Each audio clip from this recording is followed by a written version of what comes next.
نحمدہ ونصلی ونسلم علی رسولہ الکریم، اما بعد فاعوذ باللہ من الشیطان الرجیم، بسم اللہ الرحمن الرحیم۔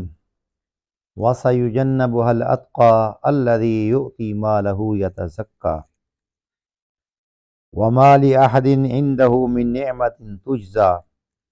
إِلَّا ابْتِغَاءَ وَجْهِ رَبِّهِ الْأَعْلَى وَلَسَوْفَ يَرْضَى۔ صدق اللہ العظیم۔ ناظرین کرام، آج میں سیدنا حضرت ابوبکر صدیق رضی اللہ تعالی عنہ کے بارے میں بیان کر رہا ہوں، کیونکہ سیدنا صدیق اکبر رضی اللہ تعالی عنہ آپ ایک ایسے صحابی ہیں جن کا صحابی ہونا قرآن کریم فرقان حمید سے ثابت ہے۔ آپ کی صحابیت کا انکار قرآن کریم فرقان حمید کی اس آیت کا انکار ہے جس میں اللہ نے فرمایا اذ یقول لصاحبہ لا تحزن ان اللہ معنا، یعنی اللہ تعالیٰ نے خود ارشاد فرمایا جب وہ اپنے صاحب سے کہتے تھے تو صاحب اللہ نے فرمایا، تو رسول کریم صلی اللہ علیہ وسلم کا صحابی صدیق اکبر کو اللہ نے فرمایا ہے، تو معلوم ہوا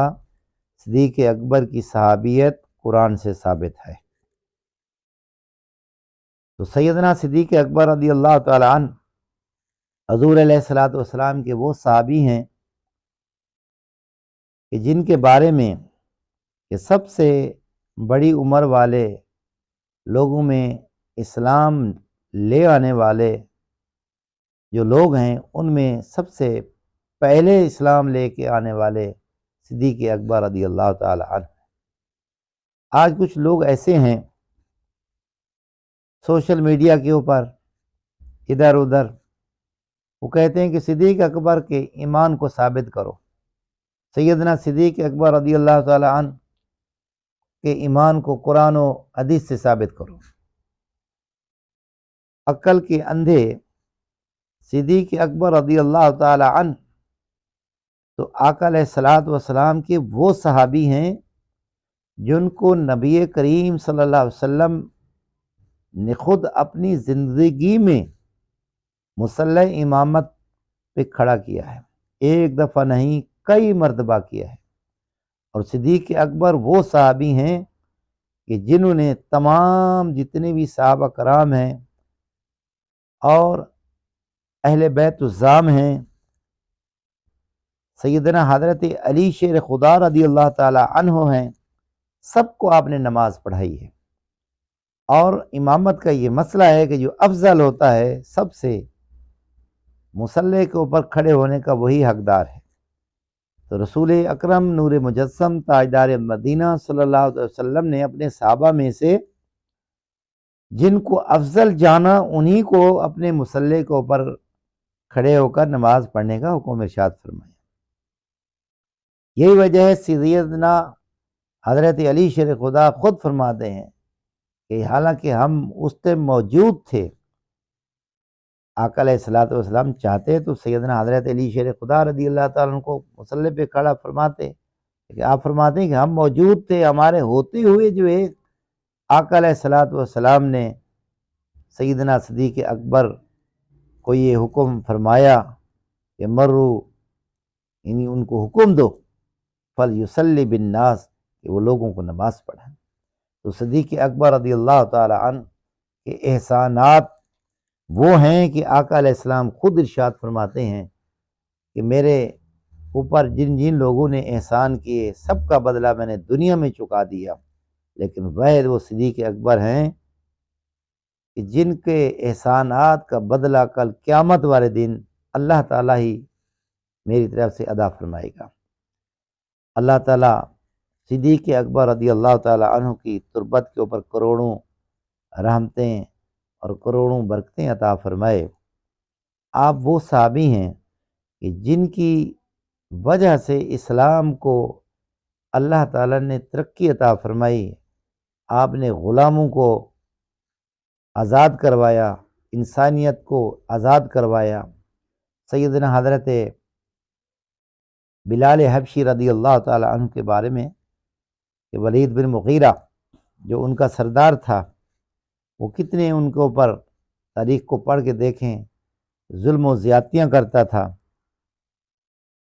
ان کو تپتی ہوئی ریت کے اوپر لٹا دیا کرتا تھا، آگ کے انگاروں کے اوپر لٹا دیتا تھا، لیکن پھر بھی احد احد کی آواز آتی تھی تو سیدنا صدیق اکبر رضی اللہ تعالی عنہ یا وہاں سے گزرتے تو آپ کا دل جو ہے وہ بھر آتا تھا۔ آپ نے اس ولید بن مغیرہ سے کہا تو اتنا اس کے اوپر جو ہے ظلم کرتا ہے تو تمہیں اس کے اوپر رحم نہیں آتا؟ اس نے کہا کہ اتنا بڑا تمہیں اس پہ ترس آ رہا ہے تو اس کو تو خرید لے۔ تو سیدنا صدیق اکبر رضی اللہ تعالی عنہ یہی بات اس کے منہ سے نکلوانا چاہتے تھے تو کسی طریقے سے وہ یہ کہے، آپ نے فرمایا کہ ہاں اس کی آپ قیمت بتائیں۔ اس نے کہا کہ میں آپ کو اس کے بدلے میں میرا جو غلام ہے وہ پاورفل بھی ہے، جوان بھی ہے، خوبصورت بھی ہے اور اس سے زیادہ کام کرنے والا ہے، میں وہ آپ کو دے دیتا ہوں۔ تو جب ان کو پتہ چلا کہ یہ اب بالکل سیدنا حضرت بلال حبشی کو خریدنے والے ہیں، یہ تو سچ میں لینے والے ہیں، انہوں نے کچھ جو ہے اور اشرفیاں اور کتنے 10,000 درہم پیسے وہ بھی رکھ دیے اور اس غلام کی بھی شرط لگا دی، یہ بھی لوں گا یہ بھی لوں گا۔ تو آپ نے فرمایا کہ جو لینا ہے تو لے لے اور اس کو تو آزاد کر دے۔ چنانچہ آپ نے خرید کر حضرت بلال حبشی کو آزاد کیا۔ تو کسی نے کہا کہ شاید پتہ نہیں اس کا کوئی پرانا احسان ہوگا صدیق اکبر کے اوپر، اس لیے انہوں نے اتنے مہنگے داموں ان کو خریدا، یا پھر اس نے کوئی اس کی کوئی رشتہ داری ہوگی۔ حالانکہ نہ آپ کی کوئی رشتہ داری تھی، نہ کوئی احسان تھا، اس کا بدلہ اللہ تعالیٰ نے، اس کے بدلے میں اللہ رب العالمین نے قرآن کریم میں ارشاد فرمایا وَسَيُجَنَّبُهَا الْأَتْقَى الَّذِي يُؤْتِي مَالَهُ يَتَزَكَّى، یعنی صدیق اکبر وہ ہے کہ جہنم سے بہت دور رکھا جائے گا، یعنی وہ جنتی ہے اور وہ اپنا مال اللہ کی راہ میں اس لیے خرچ کرتا ہے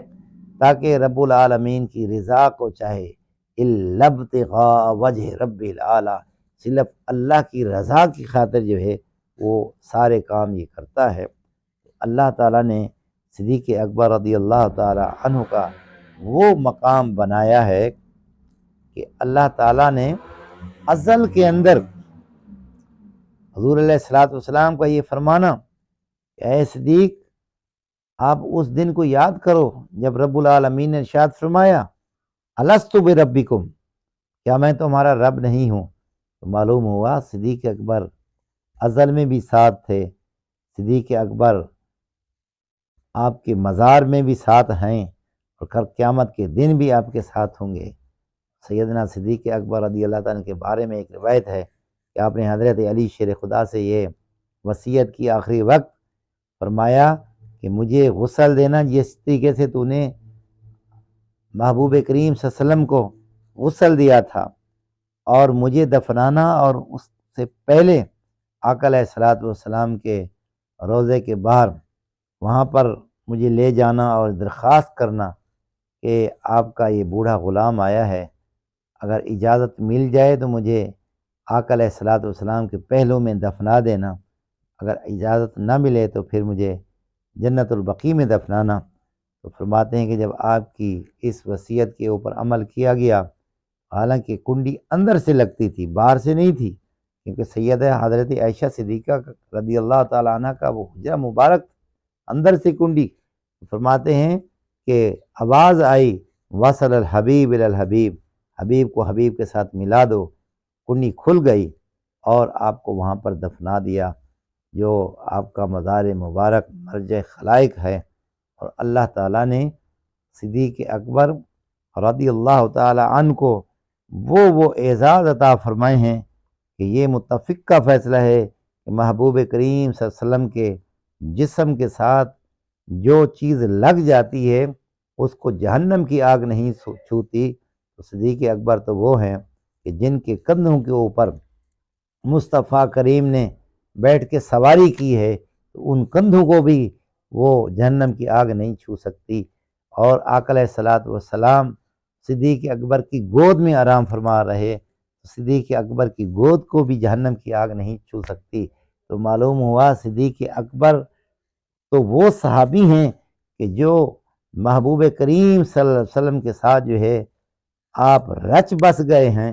اور کبھی یہ گمان ہی نہیں کیا جا سکتا کہ صدیق اکبر نعوذ باللہ من ذالک کہ کہیں جہنمی ہوں، بلکہ رسول اللہ صلی اللہ علیہ وسلم نے آپ کو ایسے رنگ دیا کہ اپنے رنگ میں رنگ دیا۔ اور بعض اس میں آتا ہے کہ جب آقا علیہ الصلوۃ والسلام جب ہجرت کر کے آئے تو آپ نے اپنی توجہ اتحادی فرمائی، تو صدیق اکبر رضی اللہ تعالیٰ کی شکل مبارک بھی حضور علیہ الصلوۃ والسلام کی شکل سے ملتی جلتی تھی۔ یہی وجہ ہے کہ جب وہاں مدینہ میں پہنچے تو صدیق اکبر پنکھا لے کر کھڑے ہو گئے، اوپر سے آقا علیہ الصلوۃ والسلام کو پنکھا جلتے رہے تاکہ لوگ دیکھیں کہ ہاں یہ غلام ہے اور یہ آقا ہے۔ اللہ تعالی ہم سب کو تمام